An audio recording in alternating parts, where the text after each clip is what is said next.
Hello again, we're going to talk about gas laws now. And so these are really important and we have to be able to use the gas laws and look at all the different parameters that affect it. So we're going to talk about gas behavior, for example, like in this hot air balloon. So we're going to talk about pressure, volume, and temperature, and we have to make sure we understand our units and how to do the math of it. So this section is very, very important. So take your time on this. So if the temperature is constant, the pressure of a gas, as the pressure of a gas increases, the volume decreases. So pressure and volume are inversely proportional. When one gets bigger, the other one gets smaller. This is that relationship. It's called Boyle's law. So P stands for pressure and V stands for volume. And we can use, as long as we have the same type of pressure on each side, we can use any unit we want to. And as long as we have the same type of unit for volume, we can use milliliters or liters. So what it just tells you is that if one gets bigger, the other one has to get smaller. So you can see this. We have a large volume and a low pressure. Volume versus pressure. So here we have a low pressure, large volume. Here we have a small volume and large pressure. So when one gets big, the other one gets small. So that's that relationship, and it is this graph line here. Inversely proportional to each other. So let's look at an example problem. I have kilopascals is pressure. Remember, this is the pressure unit. This is the volume unit, liters. And I've got a balloon at a particular set of conditions, 30 liters, 103 kilopascals. But what happens if I change the pressure to kilopascals? Remember, they're inversely proportional to each other, so if one goes down, the other one has to go up. So let's set it up. It's good if you set up a table like this so that you know what you have and what you're trying to get to. I'm going to use Boyle's law. I'm going to throw all the numbers in. So if you look at the English of this problem, usually the conditions that are together are like state 1, beginning state. And then this is going to be state 2, the ending state that we're going to look up.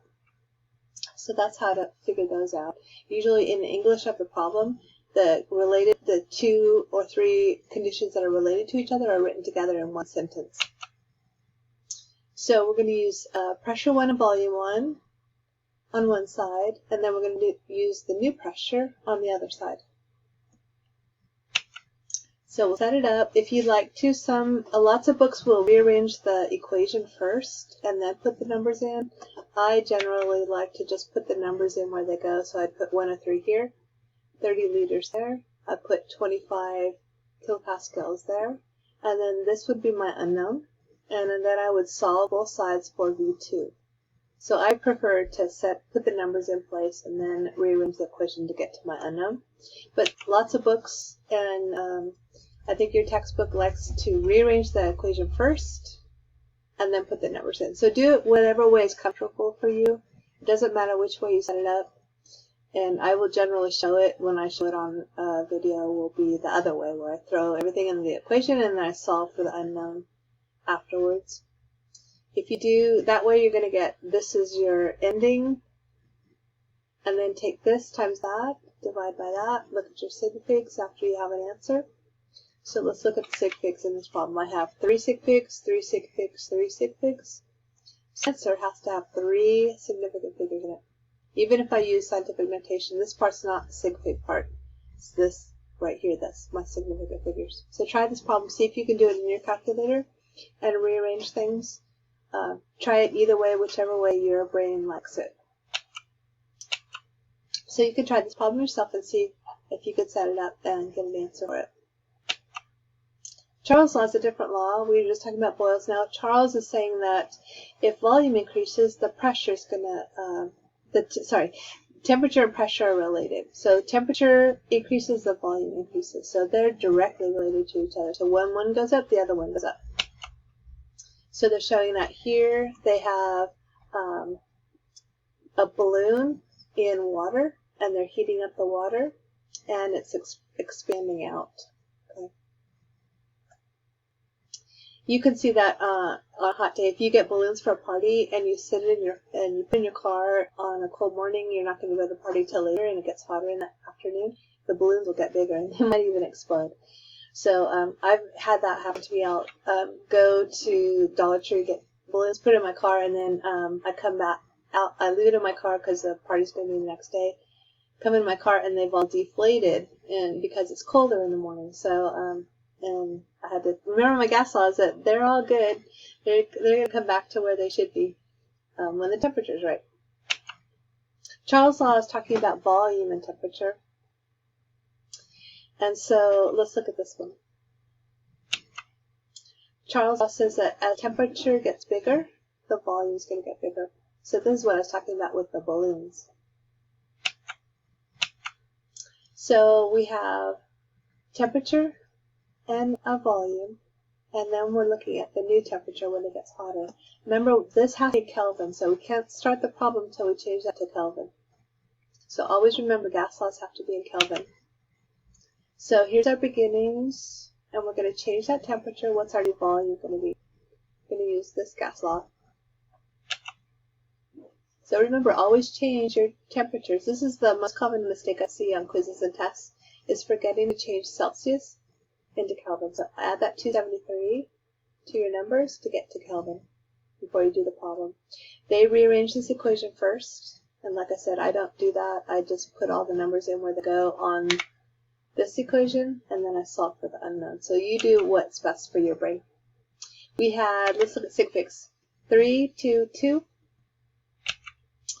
So I would recommend that we change this to 2 sig figs because our given was 2 significant figures, and we can't be better in our answer than our given. So I think they made an error on this slide. So I would round this to 4.5 liters. So if you look at this last place, I start on the left, I look for my sig figs, 1, 2 places I need. Then I look at the number after it. Is it 5 or bigger? Yes. So this answer really should be 4.5 liters. I should fix this slide, sorry about that. 4.5 liters is my answer.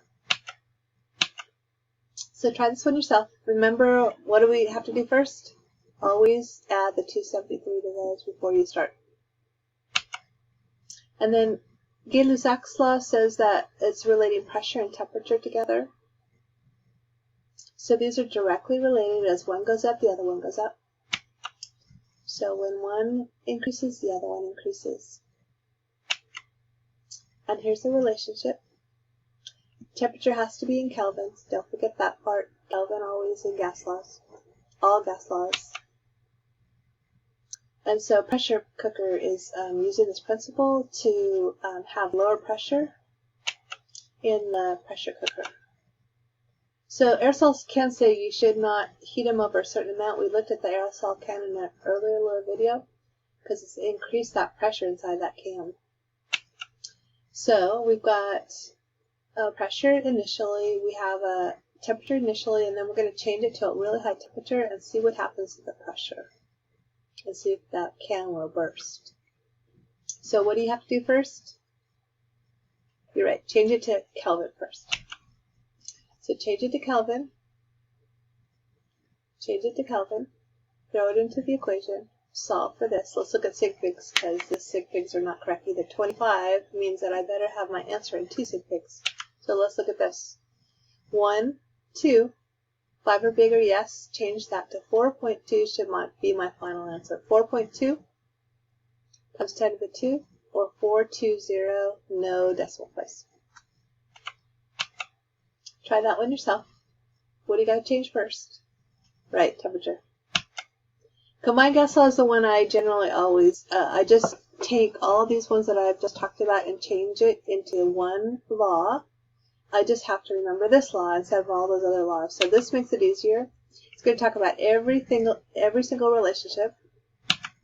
And I use this formula. And it says pressure times volume over temperature for the beginning conditions equals pressure times volume and ending temperature conditions. So what if you don't have, what if temperature is not given in the problem? Then just don't use these down here and just use P1 times V1 equals P2 times V2. What if you don't have volume in the problem? Then just get rid of the volumes and do pressure over temperature equals pressure over temperature. What if you don't have pressure? Get rid of the pressures and do volume over temperature, volume over temperature. So this, if you just remember combined gas law, you'll just have to remember one formula. So it makes it a lot easier.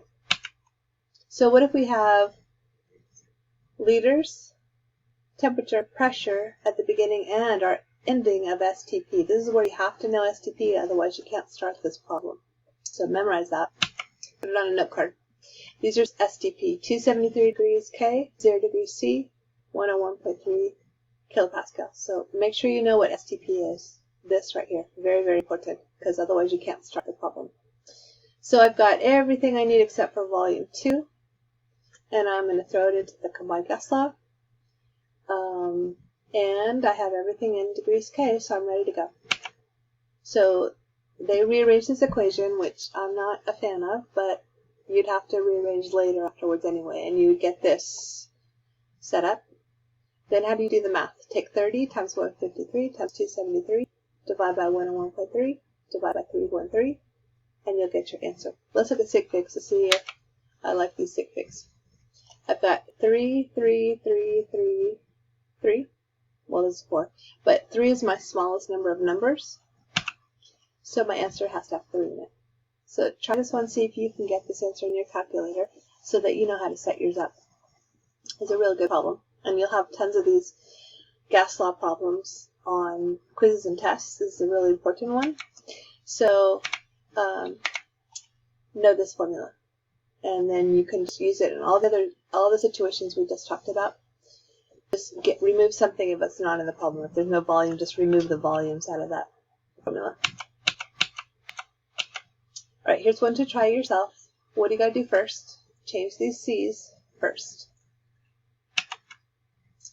And here's how we use gas laws. We have weather balloons that go really, really high, and finally when they get to a certain height, the balloon bursts, and we're done. So they get measurements all the way until that balloon pops. Let's try this. This is important. So really take a look at this and try this quiz. I'll be quiet. You can pause me so you can read the question and the answer. Okay, I'm going to show you the answer. Okay, so inversely proportional there.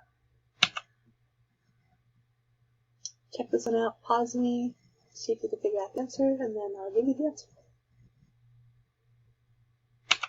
There you go. Last one. Try this math problem, pause me. Make sure that you can figure out this problem. What's the first thing you're going to do? Right, you're going to change the C's to K's, and then you'll use the combined gas law and see what the answer is. Pause me now, and then I'll give you the answer in a sec. There you go. So hopefully you figured that out. This looks like it would be 2 sig figs, however, so what would your answer be? Because they even have 1 sig fig here. So I would say your answer is 2, because they have 1 sig fig there, 3 there, 3 there, 2 there, 2 there. Your answer would be 2 liters, because the sig figs are incorrect in this answer. So 2 liters would be your answer.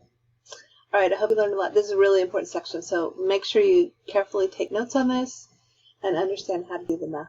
All right, I'll talk to you soon. Bye-bye.